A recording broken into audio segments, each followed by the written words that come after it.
그리스 신화에 보면 이카루스라는 이야기가 나옵니다. 사람 이름인데요, 이카루스와 그의 아버지 다이달로스가 크레드의 섬에 있는 미궁에 갇히게 되었습니다. 근데 그 아버지 다이달로스는 원래 굉장히 손재주가 좋은 장인이었습니다. 뭐든지 다 만들 수 있는 그런 사람이었습니다. 이 두 사람이 이제 지금 딱 갇힌 겁니다. 갇혀 있는데 아버지가 손재주가 좋으니까 머리를 막 써봅니다. 어떻게 하면 여기를 탈출할 수 있을까? 그러다 이 사람이 생각하는 게 뭔가 하면 그 새 깃털이 바닥에 많이 떨어져 있는데 그걸 다 모아가지고 큰 날개를 만드는 거예요. 그게 잘 안 붙으니까 그 촛농 비슷한 그 밀랍이란 거 가지고 녹여가지고 그걸 다 붙여가지고 사람이 쓸 수 있는 큰 날개를 만든 거죠. 그리고 이제 자기 아들에게 그 날개를 끼워주고 자기도 그 날개를 장착해서 이제 날아오르게 됩니다. 그러면서 아들에게 이런 충고를 합니다. 야, 너무 높이 올라가면 저 태양열 때문에 밀랍이 다 녹아가지고 날개가 떨어지니까, 그럼 너 떨어져 죽으니까 절대로 너무 높이 올라가지 마라, 이렇게 충고를 합니다. 근데 막상 이제 두 사람이 정말 그 새 날개로 만든 날개로 날아오르니까 얼마나 신납니까?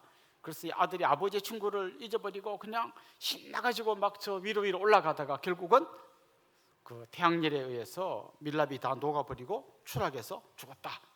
이게 이제 그래서 신화에 나오는 이야기입니다.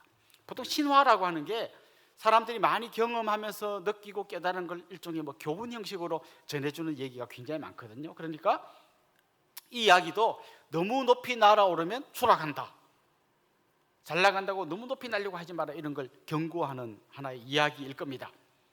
근데 왜 이렇게 인간은 자꾸 위로 올라가려고 할까요?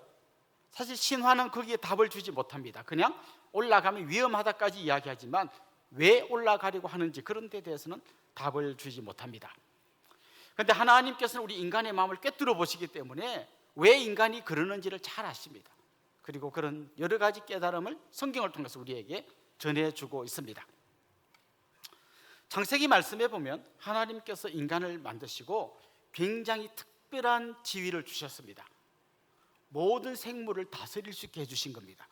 하늘을 나는 새와 그 다음에 물속을 헤엄치는 물고기와 그 다음에 땅에 뛰어다니는 기어다니는 모든 생물을 인간 보고 다스리라고 하셨어요. 사실 원래 인간은 흙에 불과한 존재잖아요. 그런 아무것도 아닌 인간뿐만 아니라 다른 피조물과 비교해봐도 뛰어난 게 하나도 없습니다. 곰이나 사자처럼 사납고 힘 있는 것도 아니고 새처럼 날 수 있는 것도 아니고 그렇다고 물고기처럼 물속을 헤엄칠 수 있는 것도 아니고 정말 별 볼 일 없는 것 같은 인간에게 다스릴 수 있는 권세를 준 거예요. 그러니까 인간이 그 권세를 얻은 거는 자기가 특별나서가 아니라 하나님이 그런 걸 인간에게 위임해 줬기 때문에 그런 권세를 받은 거예요. 그래서 인간은 절대로 잊어버리면 안 되는 게 두 가지가 있는데, 첫째는 나는 흙에 불과하고 아무것도 아닌 존재이다 라는 걸 잊어버리면 안 되는 거죠. 또 한 가지는 뭔가 하면 내가 갖고 있는 모든 권세는 하나님이 주신 것이기 때문에 내가 다른 생물들을 다스리지만 나는 하나님의 다스림을 받아야 된다. 요거 잊어버리면 인간은 이제 바닥으로 떨어지게 되어 있습니다. 근데 이 사탄이 교묘하게 그 인간의 빈 공간을 치고 들어옵니다. 이렇게 제안을 하는 거죠. 너 왜 하나님 밑에서 통치하려고 하냐? 너도 얼마든지 하나님의 자리에서 통치할 수 있다. 굳이 너 위에 하나님을 두고 그분의 통치를 받을 이유가 없다. 네가 제일 높은 자리에 올라갈 수 있다. 이렇게 부추깁니다. 사실 이 부추김 속에는 굉장히 큰 함정이 하나 있는데, 하나님의 통치를 받지 말라고 하면서 자기가 이야기를 하는데요, 다른 말로 하면 하나님의 통치를 거부하는 순간 이 인간들은 자기도 모르게 사탄의 말을 듣게 되어 있습니다. 그러니까 하나님 통치를 거부하면 그냥 중간 중립으로 오는 게 아니라 사탄의 통치를 받게 되어 있습니다. 결국 인간은 이 사탄의 꾀임에 빠져서 사탄의 통치를 받다가 결국은 그 하나님, 자기 위에 있는 하나님을 무시하고 거역하다가 에덴 동산에서 쫓겨납니다. 그 결과 어떻게 됐습니까?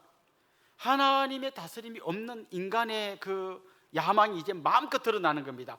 더 이상 못 올라가게 하나님께서 좋게 우리를 다스려 주시는데 그걸 딱 치우니까 그냥 무한정 위로 올라가려고 하는 겁니다. 자, 처음에요, 인간이 범죄한 다음에 하나님이 하와에게 뭐라고 이야기하시는가 하면, 남편은 너를 다스릴 것이고 너는 남편을 사모할 거다. 이걸 좀 의역하면 남편은 너를 다스릴 것이고 너는 남편 다스리기를 사모할 거다. 무슨 말이에요? 부부가 이제 서로 다스리려고 충돌하게 된다는 걸 이야기해 주셨습니다. 이제 그때부터 인간은 자기에게 정말 눈꽃만큼만 뭔가 힘이 있으면 그거 가지고 남을 다스리려고 하는 겁니다. 뭐 요즘도 마찬가지입니다.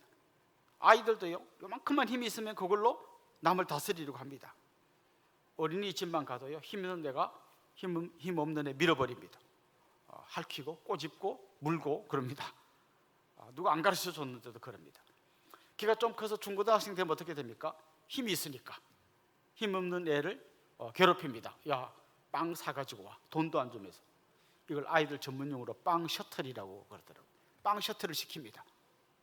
그러니까 자기가 가진 이 주먹의 힘을 믿고 그걸 마음껏 통제받지 않고 마음껏 끝까지 휘두르는 거죠.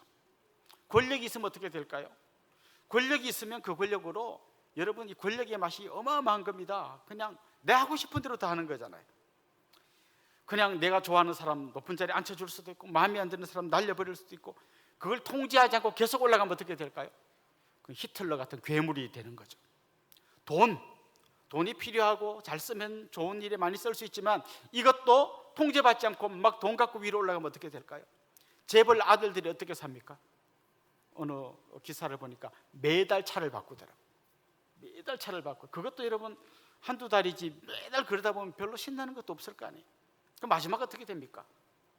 그냥 마약하고 뭐 성폭행하고 그렇게 추락하는 모습들을 많이 보여줍니다. 우리 주위에는 끊임없는 이런 유혹들이 있어요. 네가 마음껏 올라가라. 그리고 그 말 듣고 올라가다 보면 결국은 아주 바닥까지 떨어지게 되는 거죠. 마치 이카루스가 점점 올라가다가 날개를 잃어버리고 떨어진 것과 마찬가지죠. 열왕기 상하에 보면 많은 왕들이 나옵니다. 이 왕들 중에서 누가 좋은 왕이고 누가 나쁜 왕이냐, 이걸 구분하는 기준이 있습니다. 왕인데 자기 위에 하나님을 모시고 그 하나님의 통치를 받는 왕은 좋은 왕이고, 하나님의 통치 안 받고 자기 멋대로 하는 왕은 나쁜 왕입니다. 그 왕이 아무리 경제를 발전시키고 아무리 뭐 국방을 튼튼히 하고 수많은 엄청난 일을 했다고 해도 하나님의 통치를 받지 않는 왕은 나쁜 왕이 되는 겁니다. 그래서 다윗 같은 왕은 하나님의 통치를 받는 좋은 왕이고, 나머지 다른 왕들 자기 멋대로 살던 왕은 나쁜 왕이라고 이야기합니다. 오늘 우리가 읽은 이 본문에 보면 끊임없이 권력의 사다리를 타고 위로 올라가던 한 여인의 이야기가 나옵니다. 그 여인의 이름은 아달랴입니다. 이 아달랴는 태어날 때부터 권력의 중심부에서 태어났습니다. 자기 아버지가 아합, 어머니가 이세벨입니다. 그러니까 왕의 딸로 태어난 거예요. 이 여인은 어릴 때부터 그 왕의 권력, 이게 얼마나 엄청난 건가를 생생히 지켜보았습니다. 그리고 뿐만 아니라 왕이 아니라 왕 옆에 있는 자기 엄마 이세벨이 뒤에서 왕을 다 조종할 수 있다는 걸 생생히 보고 배웠습니다. 요즘 그런 말 들어보셨습니까? 판무 파탈. 아주 매혹적인 여인이 그 미를 가지고 누군가를 꼬드겨 갖고 그 힘으로 그냥 아주 막 한 가정이나 뭐 한 나라를 다 삼켜버리는 여인, 연속곡 같은 데 자주 나오는 여인 있죠. 사실 이세벨이 전형적으로 그런 여인이거든요. 아합이 나봇의 포도원을 갖고 싶어 합니다. 근데 팔아라니까 나봇이 안 판대요. 그래서 끙끙 앓습니다. 잠도 못 자고. 아합은 한 요 정도로 악한 거죠. 남의 거를 그래도 돈 주고 가져오려고 하는 사람이죠. 근데 이세벨이 뒤에서 싹 머리를 써가지고 이렇게 합니다. 사람들을 꼬드깁니다. 돈을 주고 나쁜 사람을 사가지고 저 나봇이 뭐 나쁜 짓을 했다고 그냥 거짓말로 해가지고 선동해갖고 돌로 쳐 죽이게 하고 그 밭을 빼앗아 버립니다. 아달랴가 자기 부모가 그런 걸 생생하게 배운 거죠. 그러다가 남유다의 여호람 왕의 부인으로 시집을 갑니다. 그래서 왕의 딸이었다가 이제는 왕의 부인이 되었습니다. 그래서 이 여호람이요, 성경에 보면 아주 나쁜 짓을 많이 해요. 자기가 왕이 되고 왕권을 더 견고하기 위해서 자기 형제들을 다 죽이는데요, 그 뒤에서 그 아달랴의 냄새가 납니다. 분명히 이 여인이 뒤에서 코치를 했을 거예요. 뿐만 아니라 여호람은 우상 숭배하고 뭐 그 다음에 저 북이스라엘의 아합, 가문과 굉장히 친밀하게 지내는데 그게 전부 다 아달랴와 관련이 있습니다. 그러다 결국 창자가 썩는 병이 걸려서 죽습니다. 여호람이 죽고 나니까 여호람의 아들이었던 아하시아가 왕이 됩니다. 이제 아달랴는 왕의 딸에서 왕의 부인에서 이제는 왕의 엄마가 된 거예요. 아하시아가 한 1년 정도 통치했는데요, 굉장히 악한 왕으로 성경에 소개됩니다. 근데 역대하 말씀에 보면 뒤에서 아달랴가 꼬드겨 가지고 결국 이 아하시아가 아합의 길로, 하나님 싫어하는 길로 갔다고 이야기합니다. 자, 근데 이 아하시아가 지난주 말씀 기억나십니까? 저 북이스라엘의 요람 왕이 이제 부상당했다는 이야기를 듣고 병문안 갔다가 마침 그때 예후의 쿠데타가 일어나 가지고 요람 왕이 죽는 중에 그냥 옆에 끼어 있다 같이 죽습니다. 아하시아만 죽은 게 아니라 아하시아 형제들도 예후에게 다 죽어버립니다. 갑자기 남유다의 권력의 공백이 찾아왔습니다. 그때 이 동물적 감각으로 권력의 사다리를 타고 올라가던 이 아달랴가 딱 안 거죠. 기회다. 그래서 아하시아, 자기 죽은 아하시아의 왕자들을 싹 죽여버리고 자기가 여왕이 됩니다. 이제 권력의 최정점에 올라간 거죠. 사실 그 아하시아의 왕자들을 다 죽였다는 이야기는요, 성경에서 굉장히 정말 중요하고 또 심각한 이야기예요. 왜냐하면 하나님께서 다윗의 후손에게서 계속 왕이 나오게 하겠다 했는데 다윗의 그 후손이 이 여인에 의해서 싹 다 죽어버리는 거잖아요. 근데 하나님께서 한 명 숨겨놓은 요아스라는 왕자가 나중에 나타나긴 합니다만은 이 여인은 그냥 자기 생각에는 모든 왕자를 죽이고 자기가 여왕이 된 거예요. 이제부터는 자기 마음대로 할 수 있습니다. 그래서 그냥 그 북이스라엘의 부모에게서부터 배운 그 우상 숭배를 열심히 하면서 나라를 완전 파멸의 구렁텅이로 몰아넣어 버렸죠. 오늘 본문에서는 이렇게 잘못된 정권 교체가 어떻게 바로 잡혀가는지를 소개하고 있습니다. 그 첫 발을 내디딘 사람은 여호세바라고 하는 한 여인입니다. 이 여인은 원래 죽은 아하시아의 이복 누이입니다. 근데 보니까 자기 조카들 싹 죽이고 이 잘못된 아달랴가 왕이 되는 걸 보면서 몰래 왕자 하나를 숨깁니다. 아직 1살짜리밖에 안 된 왕자를 숨겨가지고 이 여호세바의 남편 여호야다가 대제사장이었기 때문에 성전이 자기들의 주 무대잖아요. 성전에다가 이 요아스를 딱 숨겨놓습니다. 결국 숨겨놓은 이 요아스가 나중에 왕이 되면서 정말 엉망진창되었던 유다 왕국이 이제 바로 세워지는 게 오늘 본문의 이야기입니다. 그러니까 여호세바의 이 용기 있는 행동, 자기 조카 한 명을 숨겨서 성전에 숨기고 그 아이가 7살 될 때까지 하나님 말씀을 가르치고 율법이 뭔지를 가르쳐 준 이 행동이 결국은 나라의 역사를 바꾼 겁니다. 여러분 잘 아시는 요게벳, 모세의 어머니 요게벳도 그런 일을 하지 않았습니까? 요게벳이 용기 있게 자기 아들을 살려두었기 때문에, 그리고 그 아들에게 말씀을 잘 가르쳤기 때문에 이 아들을 통하여 이스라엘이 출애굽하게 되고 역사를 바꾸어 놓잖아요. 아마 여기 집에서 아이들을 돌보시는 엄마들이 많이 계실 겁니다. 오늘 직접 예배당까지도 못 오고 영상으로 보시는 분들도 많을 텐데요. 엄마들이 자녀를 키우는 건요 결코 하찮은 일이 아닙니다. 가끔씩 엄마들이요 너무 힘드니까 뭐 독방 육아 이런 말을 쓰더라고요. 내가 다 뒤집어 썼다. 자기는 나가서 마음껏 돌아다니고 내가 다 뒤집어 썼다. 물론 너무너무 힘들 거예요. 뭐 기저귀 갈고 우유 먹이고 목욕시키고 막 큰 애 재우면 작은 애 울고 그 가운데서 굉장히 힘들 거예요. 그러나 여러분이 지금 이 아이를 믿음으로 말씀으로 키워간다면 그게 바로 여러분 가정의 역사, 여러분 가문의 역사, 우리 교회의 역사, 이 시대의 역사를 바꾸는 한 인물을 키우는 놀라운 일이에요. 여호세바가 사실 그런 일을 한 거죠. 그리고 이제 이 요아스가 7살이 되었을 때 드디어 대제사장 여호야다가 결단을 내립니다. 그리고 안식일날 백성들이 가장 성전에 많이 모이는 그날을 디데이로 잡습니다. 그리고 딱 그 시간도 성전을 지키는 군인들이 임무교대할 때, 그때는 군인들이 2배로 있잖아요. 그 시간을 잡아서 딱 사람들을 모아놓고 이야기합니다. 지금 백성들은 이미 다윗의 혈통의 후손은 다 죽었다고 생각하고 있었는데 그때 대제사장이 이야기하는 거죠. 우리가 한 명 숨겨두었습니다. 그리고 요아스를 딱 데리고 옵니다. 아마 거기 모였던 사람들이 엄청나게 놀랐을 거예요. 그리고 엄청나게 감동을 받았을 거예요. 그 악한 여왕 아달랴의 폭정에 신음하던 사람들이 여기에 정말 다윗의 후손 왕자가 있었구나. 아마 그들이 너무너무 놀라고 감동했을 거예요. 그리고 그 왕자에게 기름을 붓고 왕관을 씌우고 이제 왕위에 올립니다. 그리고 온 백성이 좋아서 만세를 부르고 박수를 치고 기뻐하니까 이 소리가 이 악한 여왕 아달랴에게 들렸겠죠. 달려오면서 이 여인이 소리 지릅니다. 반역이다, 반역이다. 사실은 반역이 아니라 이 여인이 일으킨 반역, 잘못된 정권 교체를 바로 잡은 거죠. 그게 오늘 본문의 이야기입니다. 결국 아달랴는 성전 밖으로 쫓겨나서 길거리에서 비참하게 죽임을 당하면서 최후를 맞습니다. 마음껏 권력의 최정상까지 올라가려고 하던 이 여인의 슬픈 추락하는 것은 날개가 없다. 추락했습니다. 여러분, 이 말씀을 들으면서 여러분 어떤 생각이 드십니까?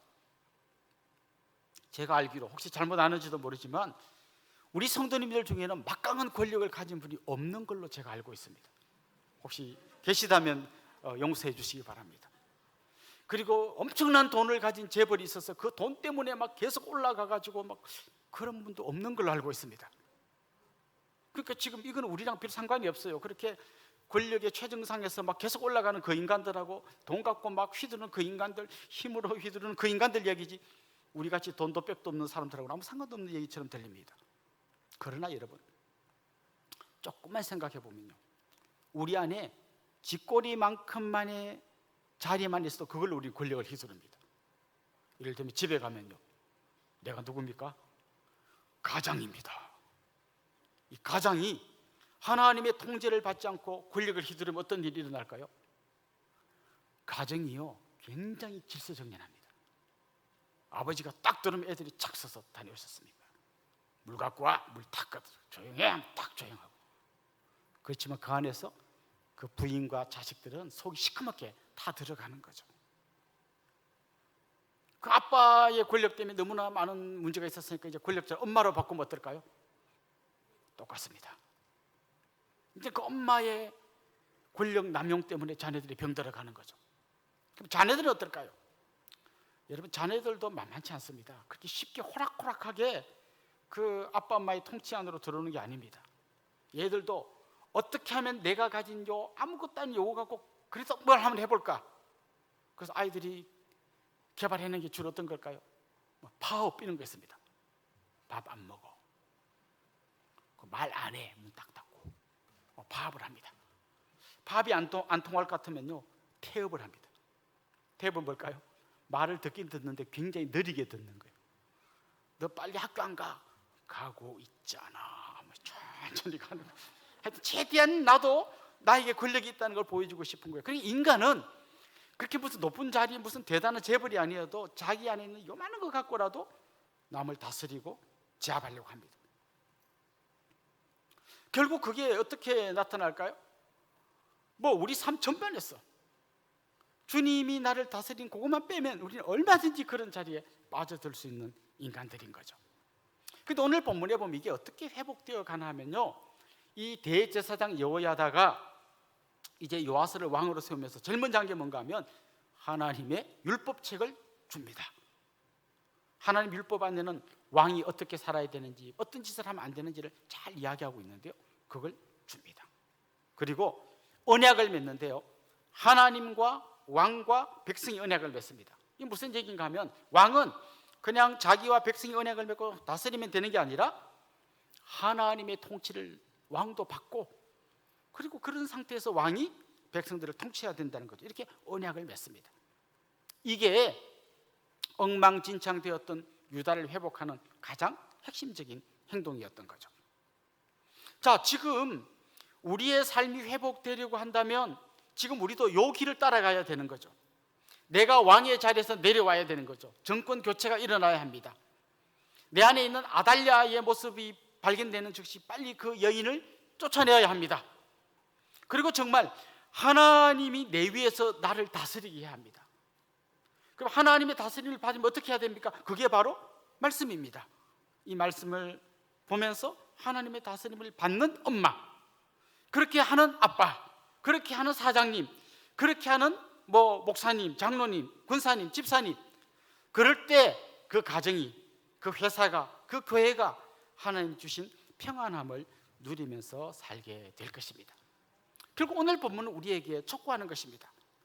여러분 안에 정권 교체가 일어나야 합니다.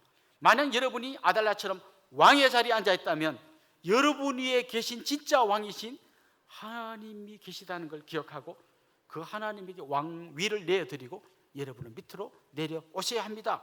그걸 이야기하는 것입니다. 사실 내 위에 누가 있다는 건 굉장히 불편해요.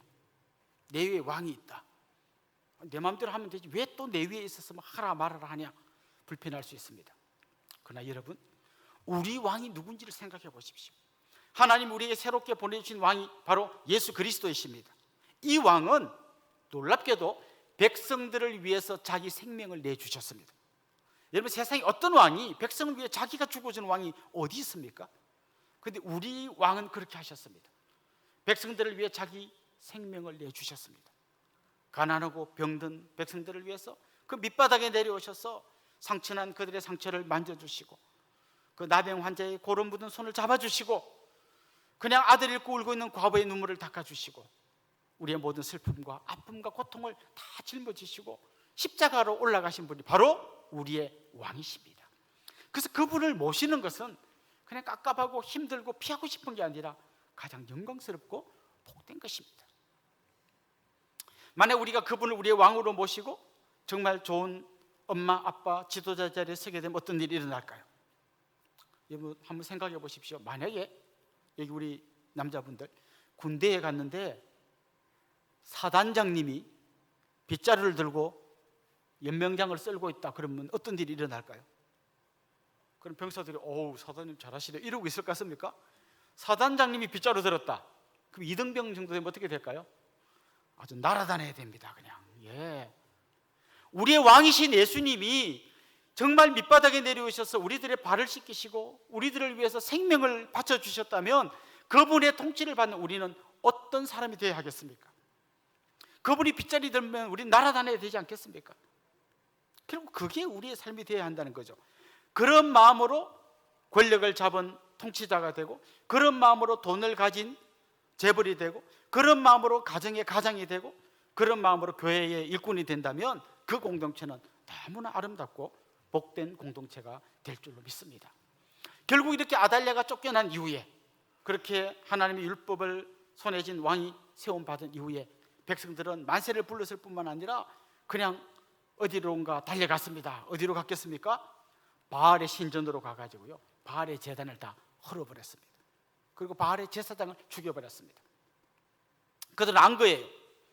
왜 우리가 끊임없이 위로 올라가려고 하나 하면 그 뒤에 우리의 우상이 있기 때문이에요. 왜 그렇게 돈을 벌려고 합니까? 그 돈 가지고 내가 인정받고 돈 가지고 뭔가를 해보고 싶은 나의 우상이 내 뒤에 숨어있기 때문이에요. 왜 그렇게 권력을 잡으려고 합니까? 왜 별것 아닌 조그만 공동체에서 내 말빨이 안 먹히면 안 된다고 그렇게 내가 우깁니까? 내 안에 그런 우상이 있는 거예요. 통제의 우상. 내가 다른 사람을 통제하고자 하는 우상이 있는 거예요.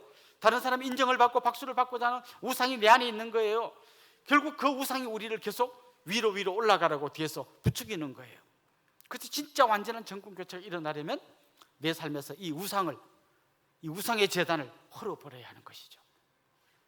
사랑하는 성도 여러분, 오늘 본문에는 끊임없이 권력의 사다리를 타고 위로 올라가려고 하던 한 여인의 비참한 추락의 이야기가 나옵니다. 결국 이 여인이 비참하게 추락할 수밖에 없었던 것은 그가 진짜 왕이신 하나님을 인정하지 않았기 때문이에요. 그래서 결국 어떻게 이 나라가 회복되어 갑니까? 왕이신 하나님과 언약을 맺은 그리고 하나님의 율법을 받은 요아스라고 하는 왕이 등장하는 겁니다.